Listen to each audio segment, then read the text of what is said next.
Hello again. Today I'm doing LOON stained glass with quartz stones.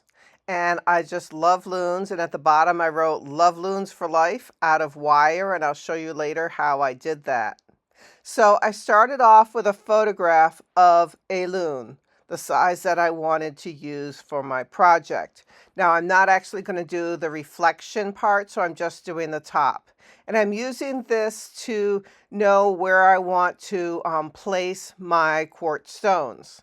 So I took clear quartz stones and I foiled them with about a quarter of the width of your natural 7/32 inch copper foil. Now I use the black backed copper foil because I am going to patina this with black and I don't want any coppery reflections on the inside of the quartz when I'm done. So that's why I'm doing that. So I have these teeny weeny little stones that I foiled, and I'm using like rounder ones for the top of its back. And I have a bunch of long ones. You can see there on the left-hand side. So I got a bunch of long ones that I'm going to be using for the striped areas on its throat. And I'm just lining them up, finding ones that are about the right size. Yes, I had to take my glass cutters and cut some of them at times to make them small enough.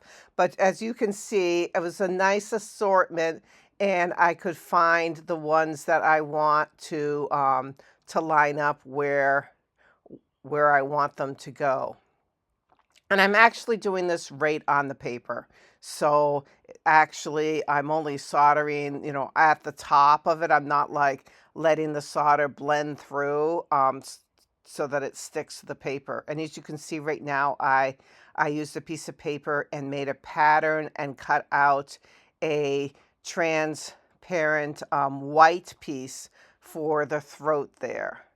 And then I made some waves because, we need some waves underneath it because I wanted some water. And I foiled them. I foiled them the normal stained glass way of using the full width of the foil. And now I am making a pattern for the bottom part of the loon, making sure that the pattern fits properly, and then cutting that out of black opaque glass, flat glass. And then up here, I'm using one of those knives, those like pencil X-Acto knives, and cutting out the head. And I'm going to use that to make a pattern for the head. So then I'm putting a piece of paper underneath, and I'm going to copy that with a pencil.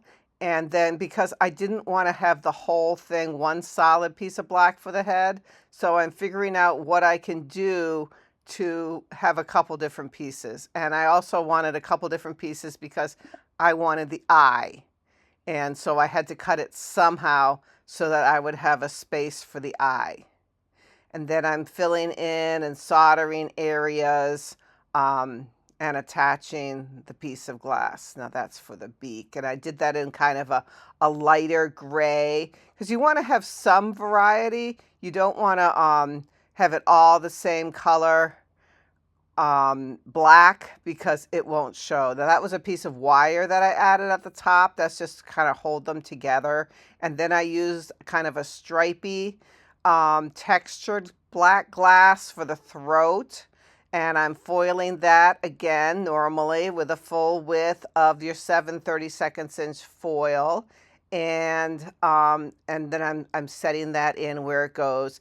And then I need to make the eye. Now I'm going to be using a red that is transparent or at least translucent. I want light to go through this red.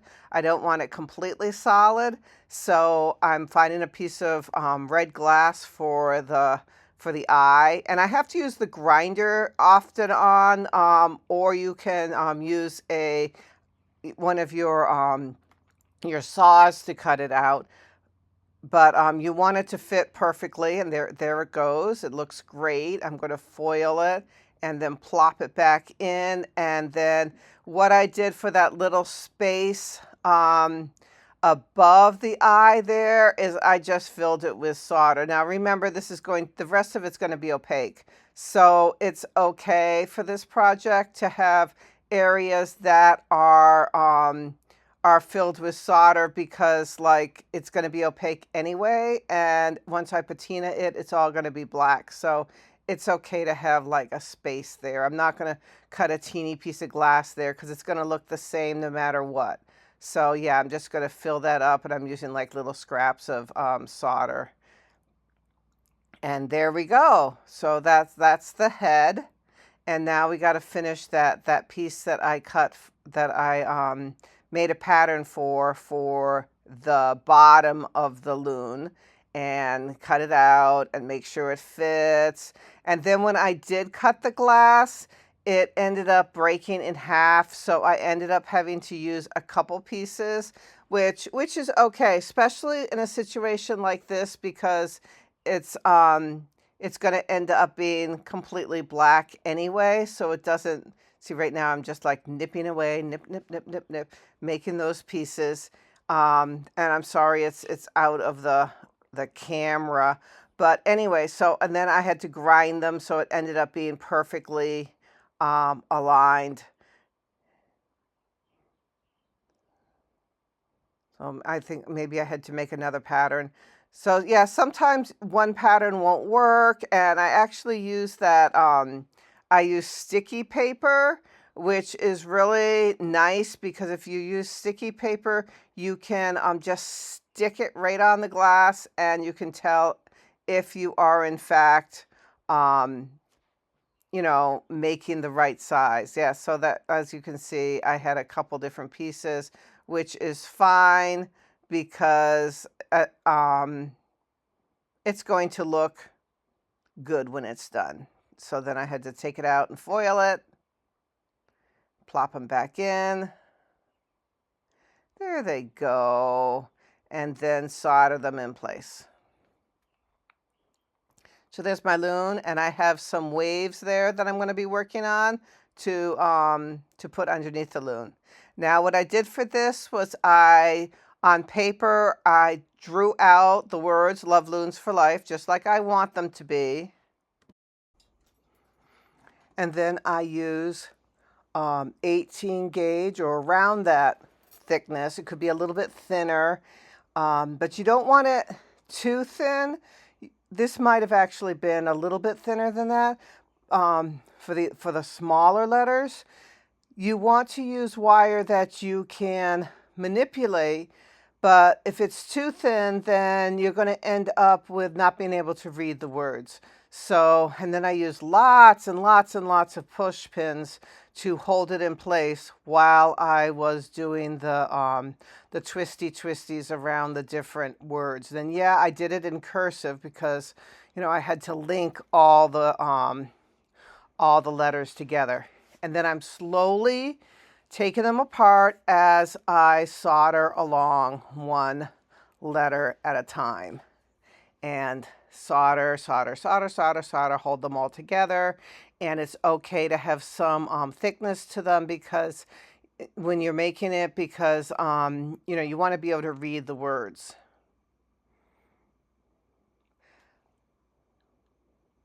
And it came up very satisfactory. I did some other projects where I put words in them, and it's just really fun to do this way.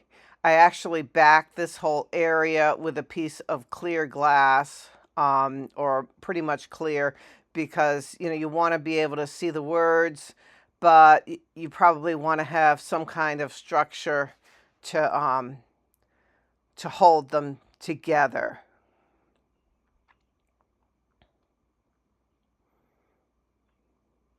So that was kind of fun.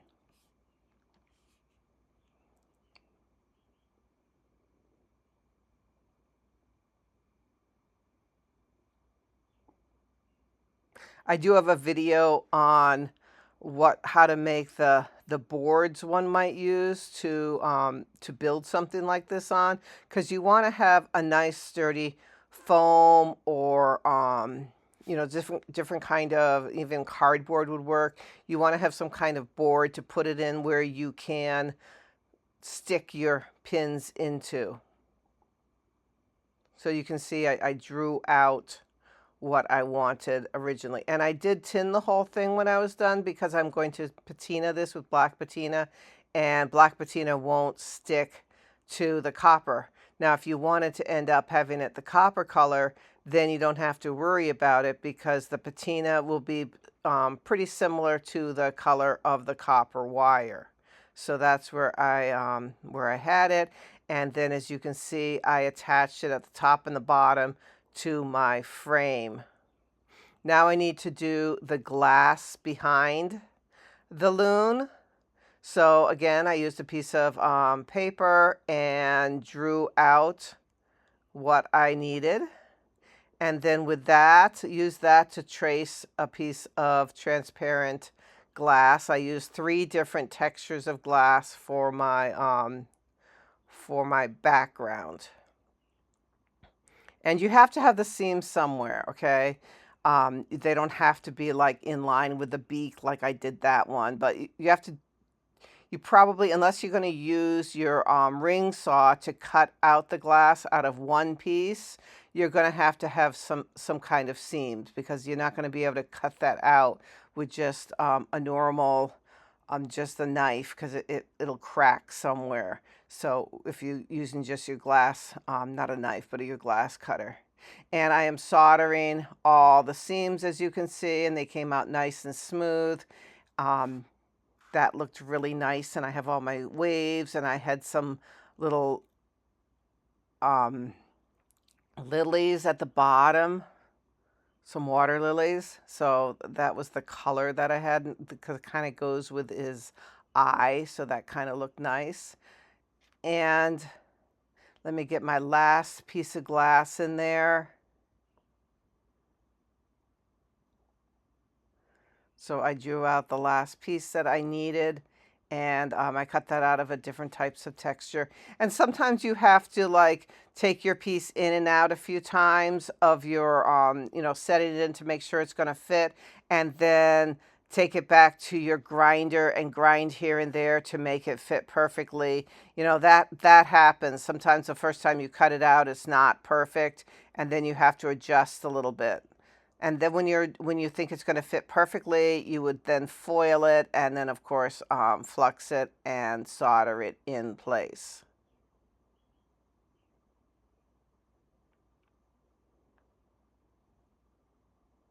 Yeah, I don't think I mentioned in this video, but that yellow thing right there, that's my exhauster.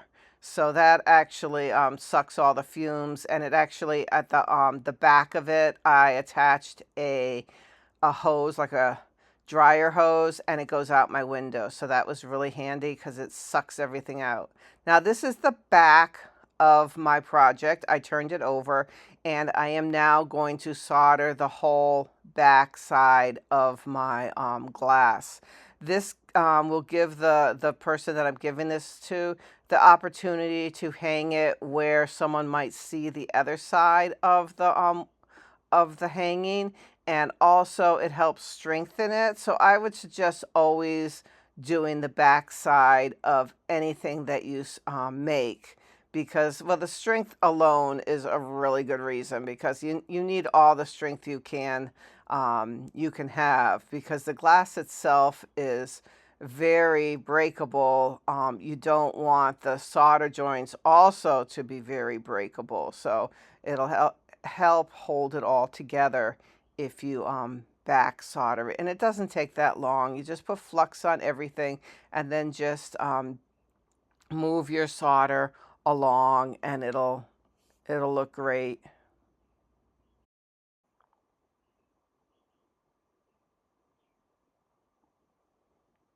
So it's pretty easy to do. Doesn't take much time, especially those stones. They will definitely need back soldering. So this is what it looked like before I patinaed it. I just put it on some grass so you can see what it looks like when it's silver. And then I patinaed it, and this is what it looks like hanging up and black. Much better to have it black because it really stands out. Thanks for watching, and I hope this inspires you. Bye-bye.